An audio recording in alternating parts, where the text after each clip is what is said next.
Classical liberalism is a political and economic ideology that advocates for the protection of civil liberties and laissez-faire economic freedom by limiting the power of central government. Developed in the early 19th century, it was the first ideology of its kind as an alternative to divine rule and mercantilism. Just like all concepts of social and economic governments, classical liberalism has many pros and cons. Let us start with some of the advantages. Classical liberalism contrasts traditional monarchies by splitting powers into three equal branches of government.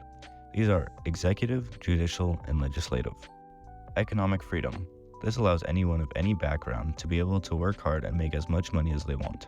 It also limits government intervention, which allows for economic growth. Nobody is above the law.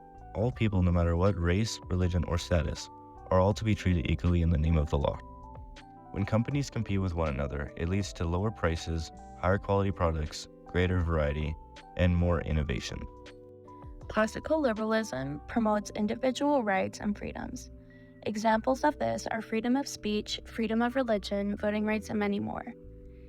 These freedoms allow individuals to use reason in order to make decisions for themselves, limited government intervention. This came with lower taxes, which aided in achieving sustained economic growth. Innovation. Classical liberalism promotes this, and it also promotes entrepreneurship, which led to economic growth and advanced technology. The last one is industrialization. With classical liberalism, it came with industrialization, which increased the efficiency and productivity of traditional methods, and further growth of wealth among citizens. Now we'll move on to some of the disadvantages of classical liberalism. Classical liberalism came with wealth inequality and inherited wealth. The rich were able to maintain and extend their wealth by exploiting lower classes. They were able to do this by inheriting wealth and businesses and keeping all the profits to themselves and not paying fair wages to the commonwealth. They made this so that the rich stay rich and the poor stay poor. Competition can also be a negative when talking about classical liberalism. This is because many small businesses were quickly beaten out and taken over by larger businesses that were able to do it for cheaper and more efficiently. Many families struggled to afford food or other necessities, which made businesses able to exploit them to make young children work for very little.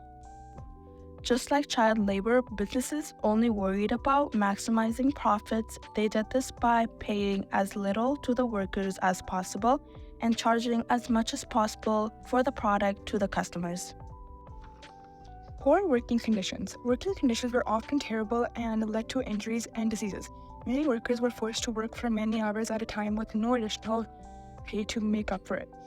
Market inconsistency. Because the government doesn't control market growth and the market becomes very unstable and can have some extreme highs and lows, it also makes it difficult to predict the competitive market system. Individual success. If someone is unable to succeed because of the situation they were dealt with, they were often left behind and discredited. This allows the other individuals to keep making the gaps between them larger. Discredit to the environment.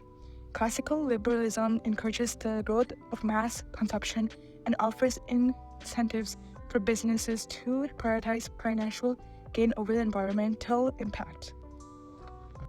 These are just a few of the many pros and cons of classical liberalism.